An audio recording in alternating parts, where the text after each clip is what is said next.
Break के बाद आपका स्वागत। बातें चल रही हैं बशारत जी से। थिएटर वेटरन है वो और उसके साथ साथ एक पेपर मशी की ब्रिलियंट आर्टिस्ट है। बशारत जी, ये बताएं कि पेपर मशी कैसे हुआ आपकी लाइफ में? आप ऐसा भी बोल सकते हो कि मिरेकल नहीं हो गया, मजबूरी ही आप बोलिए। जैसे कि मैं जैसे सेंसिटिव होते हैं कुछ लोग, तो मैं भी फॉर्चुनेटली बड़ा सेंसिटिव था।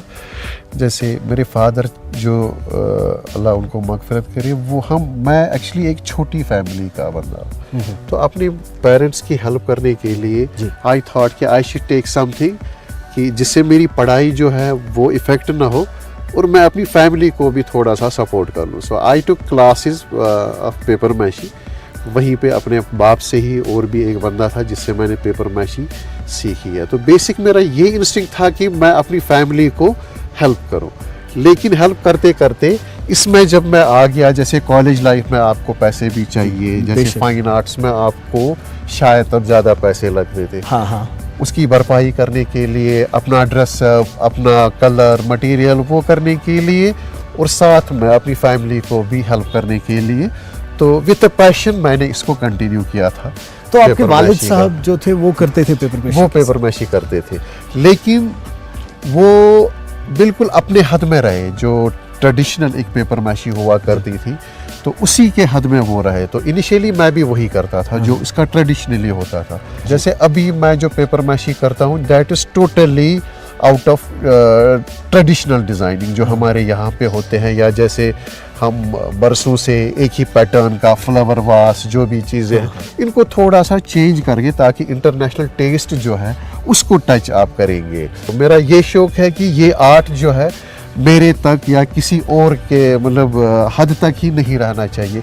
It should pass on to next generation. और जो हमारी पुश्तैनी ये जो विरसे में मिली है हमारी ये हैंडीक्राफ्ट्स का है, इससे अपने आप को एक नेक्स्ट लेवल तक ले जाए और साथ में इस ट्रेडिशन को आप जिंदा रख सकते हो। This is what I am doing right now.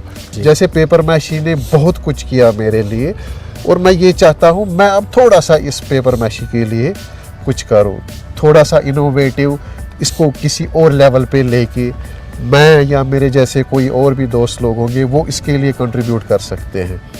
Teaching line में भी जैसे मैं हमेशा, मेरा ये भी, जैसे छोटे बच्चे मेरे साथ काम करते हैं, मैं हमेशा इस बात पे स्ट्रेस देता हूँ कि फाइन आर्ट्स में जो हमारी पेंटिंग है, स्कल्पचर है, उसके साथ साथ हमारा एक ट्रेडिशनल जो रिच सोर्स ऑफ ये है, जैसे बहुत सालों से हमारी ये बैकबोन रहा है यहाँ पे इकोनॉमी का, वो हमारे हैंडीक्राफ्ट्स है। इसमें इतना स्कोप है हमें खुद भी नहीं पता है।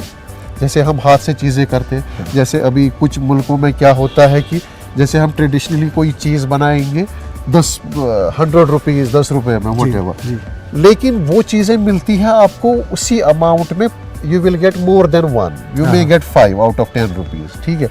लेकिन इंटरनेशनल लेवल पे क्या होता है कि वो बायर आपसे ही लेते हैं। अच्छा। बिकॉज वो आपकी इज्जत करते हैं जब उनको पता चलता है कि इसका प्रोसेस क्या है, पेपर मैशी का है, मतलब हाथ से किया हुआ है, 100% हाथ से ही किया हुआ है।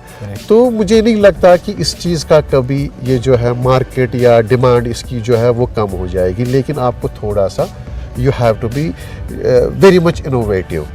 अभी इनोवेशन पे याद आया कि इनोवेशन में आप अब थिएटर डिज़ाइन जो सेट्स भी हैं वो भी डिज़ाइन करते हैं। बचपन से जो आपने क्राफ्ट सीखा एक पेपर मैशी का, फिर कहीं ना कहीं आपने उसको एक कंटेम्प्रेरी टच दिया so that it can reach to the wider audiences. बिल्कुल। और फिर थिएटर जो आपकी सिमल्टेनियसली ज़िंदगी चलती रही पैरेलल। और फिर कहीं ना कहीं वो जो स्किल्स हैं आपके डिज़ाइनिंग के वो आपने सेट डिज़ाइन में यूज़ किए। Yes, you are very much right. उसके बारे में हमें बताएं। जैसे मैं थिएटर में आया जी, थिएटर का जो टेक्स्ट है, टेक्स्ट जिसको हम बोलते हैं, वो मुझे इनफैक्ट लगा कि ये भी एक ही कैनवस है। अच्छा। जैसे मैं पेपर मैशी पे काम करूं, थिएटर में काम करूं, मुझे लगा कि ये वाइड रेंज ऑफ कैनवस है। हाँ। ये भी मेरा ही कैनवस है। जैसे थिएटर में डिज़ाइन करना, मैंने उसमें कुछ एलिमेंट्स ऐसे डाले जो हमारे ट्रेडिशनल है, या उसको सिंबॉलिकली यूज़ करना। बेसिकली जो थिएटर में आप मतलब ओपनली नहीं दिखा सकते हो, you can use the symbols of that, या कलर की अपनी नॉलेज होती है। मैंने बोला ये तो वही है जो मैं करता हूँ पेंटिंग पे, या तो ये भी मेरा ही मीडियम है, जहाँ पे मैंने जैसे बहुत सारे सेट्स यूज़ किए जहाँ पे लोगों को लगा नहीं, यू वोंट बिलीव कि जैसे गिरीश कर्नाड के थिएटर में 2 साल पहले मैं वहाँ प्ले कर रहा था, इंग्लिश प्ले फेडेड मेमोइर्स। तो जैसे मैंने सेट लगाया वहाँ पे, तो जो लोकली कश्मीर से कुछ लोग थे and they literally cried, they hugged me, I said what happened to you, बोला कि जब हम आपका जो कर्टन उठ गया जी, वी थॉट हम कश्मीर में आ गए।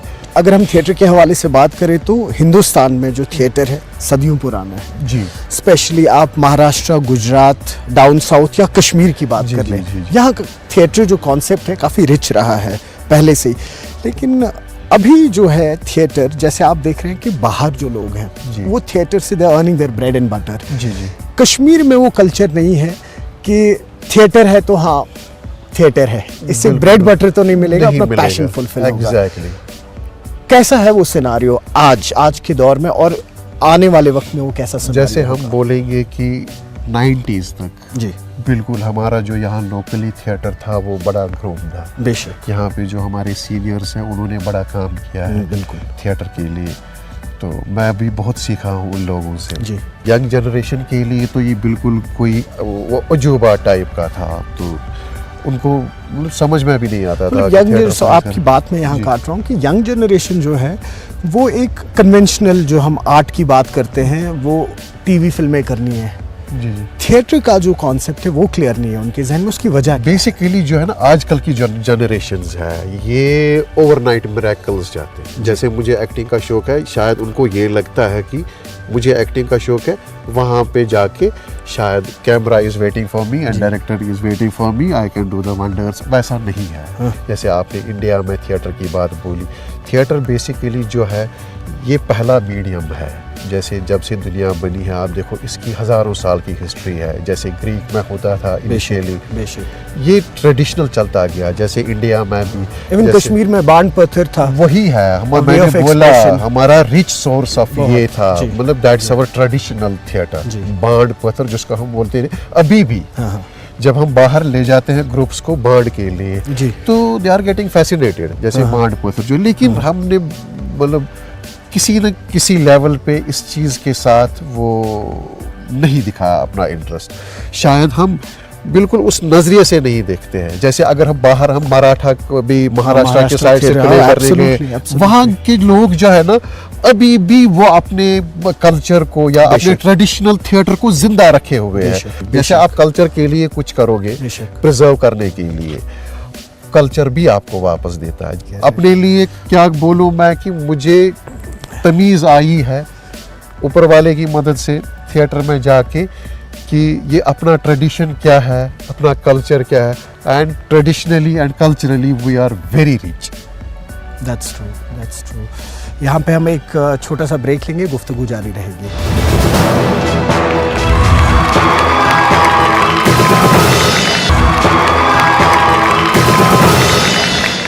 ब्रेक के बाद आपका स्वागत है। बशारत जी, ये बताएं कि जब आप थिएटर करते हैं, थिएटर में कई सारी ऐसी फ़नी चीज़ें हो जाती हैं कभी जो याद रह जाती हैं। जी बिल्कुल। कभी जब आप लाइव परफॉर्म कर रहे हैं तो पीछे से सेट गिर गया, आर्टिस्ट अपनी लाइन भूल गया, बहुत तो कुछ सारी ऐसी चीज़ें। हाँ, बहुत सारी ऐसी चीज़ें हैं जो मतलब फनी वे में हो गई। तो एक बार क्या हो गया, तो मैं सीन कर रहा था तो मेरे पे गोली चलती है, हाँ, लेकिन डायलॉग ख़त्म होने के बाद, लेकिन जो गोली चलाने वाला था वो एक्टर नहीं था। अच्छा। वी वेर इन बेंगलोर, तो हमने उसको समझाया कि ये डायलॉग जो है इसके बाद आपको इस बंदे को गोली मारनी है। मतलब डायलॉग खत्म होगा फिर गोली तो मारनी। गोली मारनी ठीक है। तो उसने क्या किया, जैसे ही मैं आ गया, मैं एक विंग की तरफ गया, तो उसने क्या किया, उसने गोली मार दी। अच्छा, सबसे पहले ही अच्छा, उसने गोली मार दी और मुझे गिरना था। जो मेरा को एक्टर था उसके भी डायलॉग रह गए, he was waiting for the Q word, उसको भी नहीं मिला। वो आया इधर और वो रो रहा था, उसके डायलॉग मतलब खत्म हो गई, वो रो रहा था और रोते रोते वो मुझे बोल रहा था, यार याद को स्टार्ट पे याद क्या गोवी। कभी सोचा नहीं आपने एनएसडी को लेके कि एनएसडी कभी ज्वाइन करेंगे या एक कहते हैं फॉर्मल एजुकेशन लेंगे थिएटर को लेके? जी जी जी, फॉर्म देखिए क्या हो गया, चीज़ें मेरी ज़िंदगी में बड़ी जल्दी हो गई। हाँ जैसे फाइन आर्ट्स में जाना जी, यहाँ से घर वालों का प्रेशर, हाँ। अब थिएटर करो जो भी करना है, But कमाई तो करनी, कंप्लीट हाँ। योर डिग्रीज, हाँ, तो हाँ। उसके साथ ठीक। डिग्री कंप्लीट करके, जैसे यूनिवर्सिटी से डिग्री कंप्लीट करके, मैंने बोला कुदरत की भी आप पे इनायत होनी चाहिए कभी। जैसे वहाँ से निकल के I got appointed in Burn Hall school. जी, जैसे मैं बड़ा पैशनेट था, मैं हमेशा बोलता था पापा मैं इसको छोड़ूंगा, बोला तेल क्या शिकार हाँ। से बगा से न्यापर पार हाँ। नहीं दुनिया नवीनी को असल नौकरी, इसको मत छोड़ो, आप कैरी ऑन करो इस बट नौकरी एक एक सेफ ऑप्शन रख लो। सेफ ऑप्शन रख लो, ठीक। क्योंकि बड़ों की नसीहतें या बड़ों की बातें हमेशा आप लोगों की मतलब हमारी जिंदगी में जो काम आती बड़ा है। अहम रोल प्ले Very करती है। लेकिन स्टिल आई एम ट्राइंग कि थिएटर में मतलब अच्छा करूं। तो ये अक्सर देखा गया है जो थिएटर वाले लोग हैं जी और जो फिल्म वाले लोग हैं, जी, इनकी आपस में बनती नहीं है, ऐसी कोई वजह? नहीं नहीं नहीं, ऐसा नहीं है। जैसे बेसिकली क्या है, थिएटर वाले को एक अपनी जो उसकी ड्यू रिस्पेक्ट होती है जी। वो उसको मिलती है, हाँ। लेकिन क्या है कि वो थोड़ा बारीक बीनी से देखता है चीज़ों जी। को। जैसे फिल्म वाला जो है उसका जो माइंड सेटअप होता है दैट्स कमर्शियल, वो कमर्शियली चीज़ों को देखता है, और ये जो थिएटर वाला है ये 100% कमर्शियली नहीं देखता है। आप देखो जैसे हम नसीरुद्दीन शाह साहब की बात करेंगे, वो फिल्मों में क्यों आया, जैसे बहुत कम लोगों को ये पता होगी कि वो कमाने के लिए आया ताकि मैं अपने थिएटर को कुछ दूं, मैं अपना थिएटर कंटिन्यू करूं, वो फिल्मों में इसलिए आया इनिशियली। तो ऐसी भी चीज़ें होती हैं। बेशक बेशक। तो आर्ट फॉर्म का और कमर्शियल फॉर्म का थोड़ा बहुत टसल रहता ही है। हम नहीं बोलेंगे ऐसा कि नहीं, टसलिंग इस लेवल तक है कि बनती नहीं है, बनती है तो, लेकिन थोड़ा ये होता है clash of ideas are there. जाते जाते हम आपसे ये सवाल पूछना चाहते हैं कि कहाँ देख रहे हैं आप बिशारत थिएटर को, कश्मीर में स्पेशली कहाँ देख रहे हैं आप? तो इंशाल्लाह आई एम क्वाइट होपफुल कि यहाँ पे हो जाएगा। अभी जो हमारी यंग जनरेशन है उनको अब इन चीज़ों का पता चला, क्योंकि आजकल आप हमारे हाथ में मोबाइल फ़ोन्स है या टीवी के वसादत से, या उनको लगता है कि थिएटर इज़ समथिंग, जैसे एक्ट करना इट्स नॉट लाइक आप निकले तो आप एक्टर बन गए। आप सिखा रहे हैं किसी को? मैं अभी स्कूल लेवल पे सिखाता हूँ, जैसे स्कूल में, और जैसे मैंने बोला कि मैं डायरेक्शन में आ गया, तो luckily last year I got best direction, जो मेरा सबसे पहला प्ले था अर्ज़काल, दैट वाज रिटन बाय याकूब दिलकश साहब, और युमरज़ल जो यहाँ पे ये ग्रुप है उन्होंने मुझे हायर किया था एज डायरेक्टर, युमरज़ल यूथ क्लब। ओके। तो उनके साथ मैं काम करता हूँ जैसे एज डायरेक्टर। ये टाइम आपको मिलता है कि आप किसी को सिखाओ, ऐसे बोलना है, ऐसे चलना है, तो प्रोफेशनली यहाँ से जर्नी स्टार्ट होगी, आप किसी को सिखाओ। देखते हैं ये सफ़र भी हमारा कहाँ पे। तो आपको नहीं लगता जो एक नई एजुकेशन पॉलिसी बनी है उसके तहत जो ये फाइन आर्ट्स में आप एक्टिंग की स्किल्स की बात कर लें, theatre direction, theatre writing, set designing के हवाले से बात कर लें, कहीं ना कहीं इनको वो कोर्सेज में इनकलकेट करना चाहिए जी जी from the childhood, so that बच्चा जो है वो तब से ग्रूम होना शुरू हो? देखिए हम अभी एजुकेशन पॉलिसी की जो बात करेंगे तो सबसे पहले ये समझ में नहीं आती। जब हम छोटे थे, I was in class 6th जी, प्रॉपरली हमारे स्कूल्स में एक आर्ट टीचर हुआ करता था जी, एक ड्रामाटिस्ट होता था। हाँ।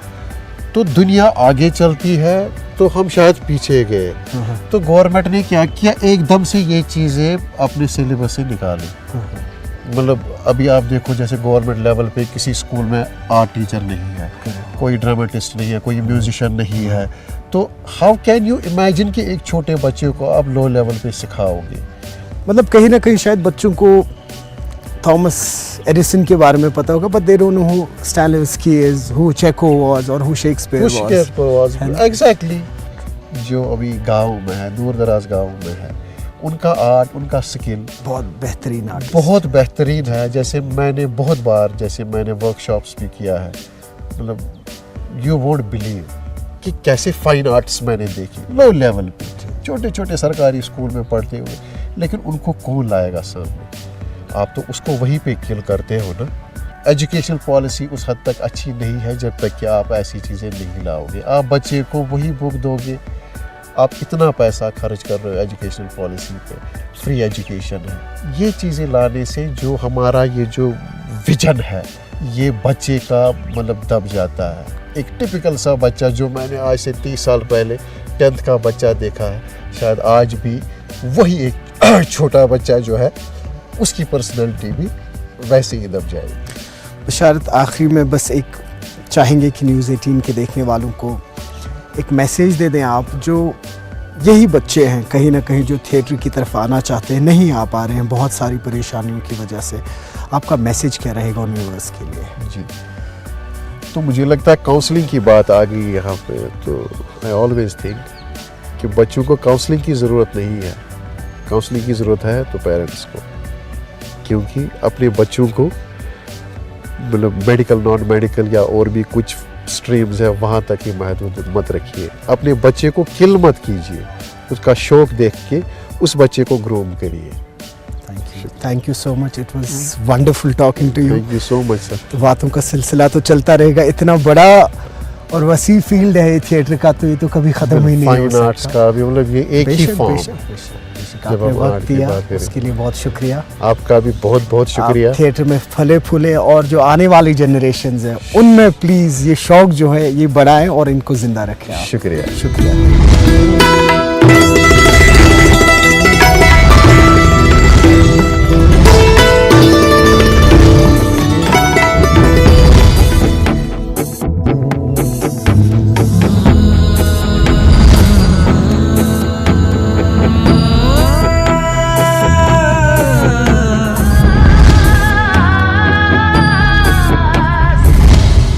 उम्मीद करते हैं कि आपको आज की ये मुलाकात पसंद आई होगी। आपने देखा कि जो बशारत है, इन्होंने काफ़ी हम्बल बैकग्राउंड से स्टार्ट किया, लेकिन अपने पैशन थिएटर को कभी मरने नहीं दिया। अगर आप में भी कोई पैशन है तो उसे सर्कमस्टेंसेस की वजह से मरने ना दें। Come out of those fears, ये दुनिया आपका इंतज़ार कर रही है। हम मिलते हैं अपने अगले एपिसोड में। दीजिए इजाज़त, आदाब।